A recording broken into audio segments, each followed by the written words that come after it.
Olá, futuros escreventes do TJSP.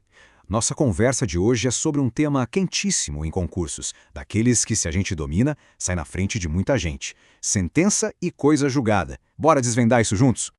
Para a gente gabaritar esse assunto, o nosso caminho tem 4 paradas obrigatórias, beleza? Primeiro, a gente vai entender o que é uma sentença, quais os tipos e as partes dela. Depois, vamos mergulhar no efeito mais poderoso, a coisa julgada.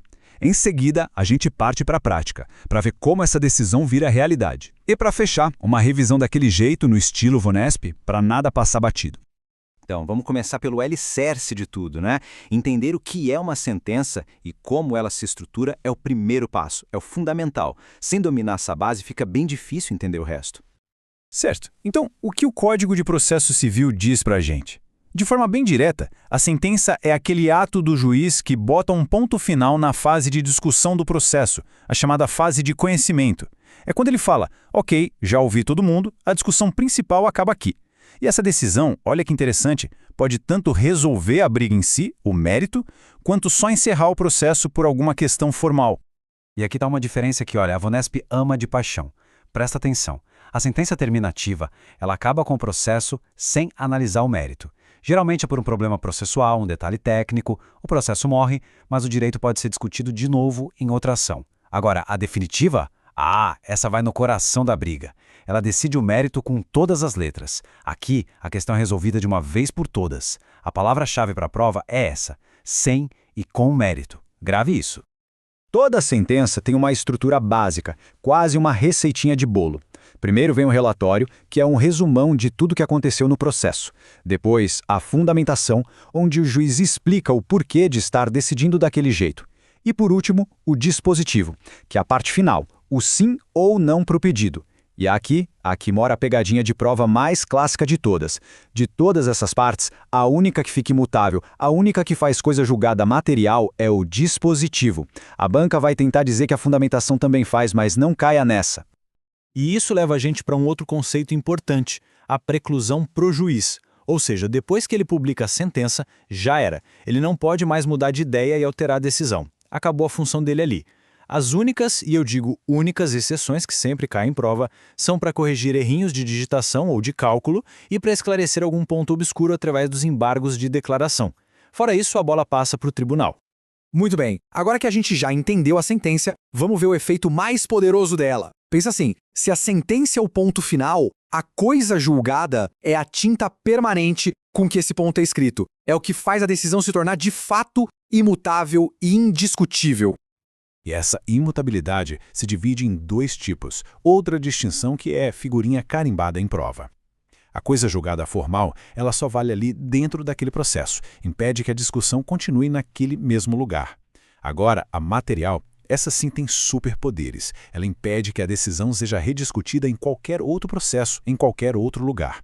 E o ponto crucial é este: a coisa julgada material só acontece nas sentenças de mérito, ou seja, nas definitivas. Mas afinal, o que exatamente fica protegido por essa armadura da coisa julgada? Bom, a regra geral é a decisão principal, aquela que está lá no dispositivo. Mas atenção, o CPC trouxe uma novidade. Uma questão prejudicial, que é um ponto decidido no meio do caminho, também pode fazer coisa julgada, desde que cumpra alguns requisitos. E o que fica de fora? Os motivos da decisão e a verdade dos fatos. Isso nunca faz coisa julgada. Anota isso aí, porque a Vunesp adora essa pegadinha. Certo, já temos uma decisão final e imutável. E agora? O que acontece? Agora a gente vai para a fase de transformar o que está no papel em realidade. É a hora de calcular o valor, se for o caso, e fazer com que a decisão seja cumprida. Essa pergunta é o gancho perfeito para o nosso próximo ponto. Pensa comigo.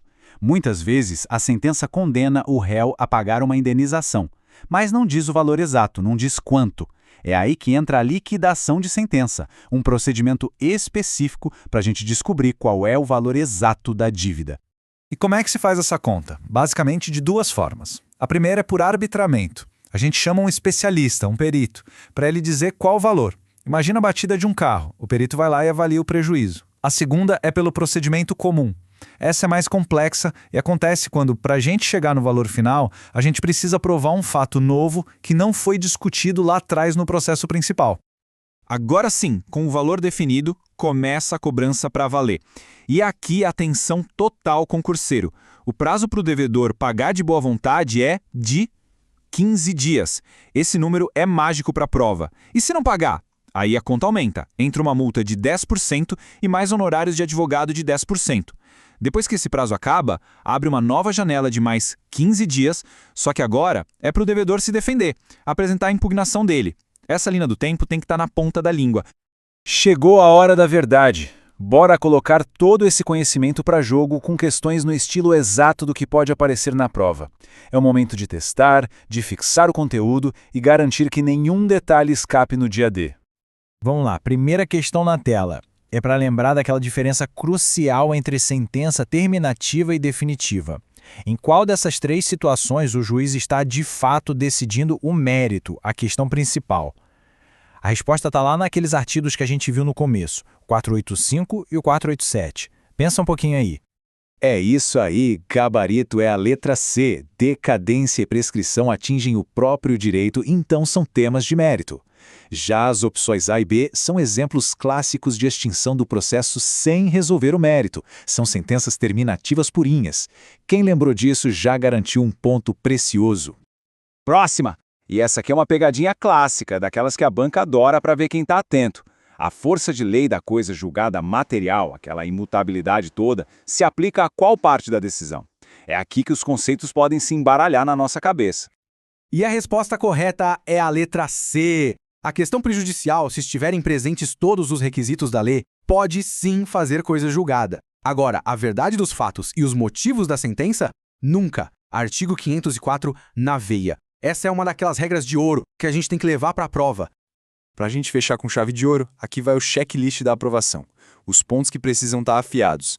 A diferença entre terminativa e definitiva, que a coisa julgada material só atinge o dispositivo, a regrinha dos 15 mais 15 dias do cumprimento de sentença e o lembrete de que para a Fazenda Pública as regras são diferentes. Revise esses pontos, faça muitas questões e mantenha a consistência. A aprovação está cada vez mais perto. Bons estudos!